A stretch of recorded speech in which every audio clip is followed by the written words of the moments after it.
الحمد لله الحمد لله رب العالمين والصلاة والسلام على سید الانبیاء والمرسلین۔ محترم بزرگوں، معزز دوستو، آج ہم ایک ایسے بابرکت، عظیم، مقدس اور رحمتوں والے مہینے کے بارے میں گفتگو کرنے جا رہے ہیں، جس کا نام ماہ رمضان ہے۔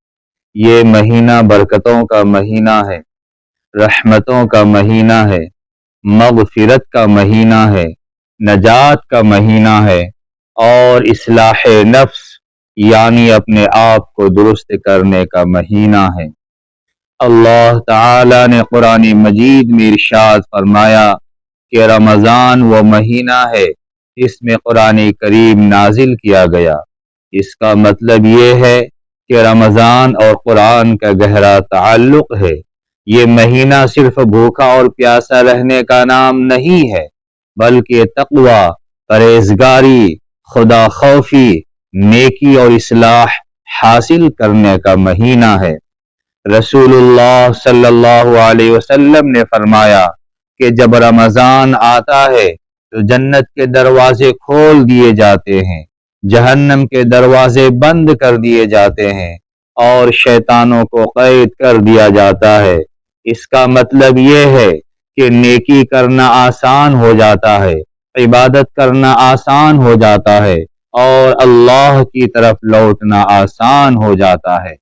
میرے عزیزو، روزے کا مقصد صرف کھانا پینا چھوڑنا نہیں ہے۔ روزے کا مقصد یہ ہے کہ انسان اپنی خواہشات، اپنی بری عادتیں، اپنی غلطیوں اور اپنے گناہوں کو چھوڑ دے۔ روزہ ہمیں صبر، برداشت، تحمل، برداشت سکھاتا ہے۔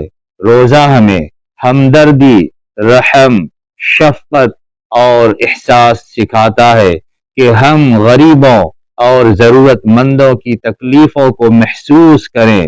جب ایک امیر آدمی بھی بھوکا رہتا ہے تو اسے اندازہ ہوتا ہے کہ غریب انسان کس طرح دن گزارتا ہے۔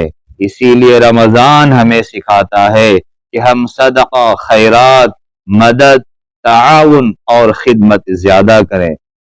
رمضان قرآن کا مہینہ ہے۔ ہمیں چاہیے کہ ہم اس مہینے میں قرآن کی تلاوت زیادہ کریں، سمجھ کر پڑھیں، غور و فکر کریں اور اپنی زندگی میں اس پر عمل کریں۔ صرف پڑھ لینا کافی نہیں ہے، بلکہ قرآن کو سمجھنا، ماننا، اپنانا اور عمل میں لانا ضروری ہے۔ اگر ہر مسلمان یہ نیت کر لے کہ رمضان میں روزانہ تھوڑا سا قرآن سمجھ کر پڑھے گا تو یقین مانے ہماری زندگی بدل جائے گی، ہمارے گھروں کا ماحول بدل جائے گا اور ہمارا معاشرہ بھی بدل جائے گا۔ رمضان عبادت کا مہینہ ہے۔ اس مہینے میں ہمیں نمازوں کی پابندی کرنی چاہیے، تراویح کا اہتمام کرنا چاہیے، تہجد کی کوشش کرنی چاہیے اور اللہ سے دعا، مناجات اور گڑ گڑا کر مانگنا چاہیے۔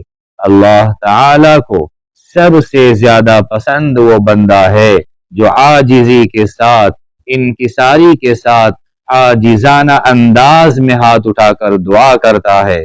رمضان میں مانگی گئی دعا قبولیت کے بہت قریب ہوتی ہے۔ اس لیے ہمیں اپنے لیے، اپنے والدین کے لیے، اپنے بچوں کے لیے اور پوری امت کے لیے دعا کرنی چاہیے۔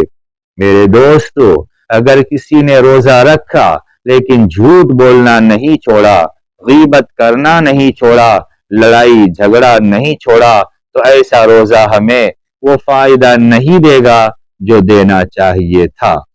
رسول اللہ صلی اللہ علیہ وسلم نے فرمایا کہ جو شخص جھوٹ اور برے کام نہیں چھوڑتا تو اللہ کو اس کے بھوکا پیاسا رہنے کی کوئی ضرورت نہیں ہے۔ اس لیے رمضان ہمیں اخلاق، کردار، رویہ اور برتاؤ درست کرنے کا پیغام دیتا ہے۔ ہمیں چاہیے کہ ہم نرم زبان استعمال کریں، لوگوں کو معاف کریں، دل صاف رکھیں اور محبت و بھائی چارہ پھیلائیں۔ رمضان کے آخری 10 دن بہت ہی زیادہ اہم ہے۔ انہی دنوں میں ایک عظیم رات ہے جسے شب قدر کہتے ہیں۔ یہ ایسی رات ہے جو 1000 مہینوں سے بہتر ہے۔ اس رات میں کی گئی عبادت، دعا، توبہ اور استغفار کا اجر بے شمار ہے۔ اس لیے ہمیں آخری عشرے میں عبادت کی محنت اور کوشش اور زیادہ بڑھا دینی چاہیے۔ اصل کامیابی یہ نہیں ہے کہ ہم صرف رمضان میں نیک بن جائے، بلکہ اصل کامیابی یہ ہے کہ رمضان کے بعد بھی ہماری زندگی میں نیکی باقی رہے۔ اگر رمضان کے بعد بھی نماز قائم رہے، قرآن سے تعلق قائم رہے اور گناہوں سے بچنے کی کوشش جاری رہے تو سمجھ لیں کہ ہمارا رمضان کامیاب ہو گیا۔ آخر میں آپ سب سے یہی عرض کروں گا کہ ہم اس رمضان کو اپنی زندگی کا بہترین رمضان بنانے کی نیت کریں۔ ہم سچے دل سے توبہ کریں، عبادت کی محنت کریں، لوگوں کی خدمت کریں اور اللہ سے دعا کریں کہ اے اللہ ہمیں بار بار رمضان نصیب فرما اور ہمیں ایسا رمضان نصیب فرما جو ہماری زندگی بدل دے۔ اللہ تعالی ہمیں رمضان کی قدر کرنے کی توفیق عطا فرمائے، ہمیں روزے کی حقیقت سمجھنے کی توفیق عطا فرمائے اور ہمیں اپنی رحمت و مغفرت اور برکتوں سے مالا مال فرمائے۔ وآخر دعوانا الحمد للہ رب العالمین۔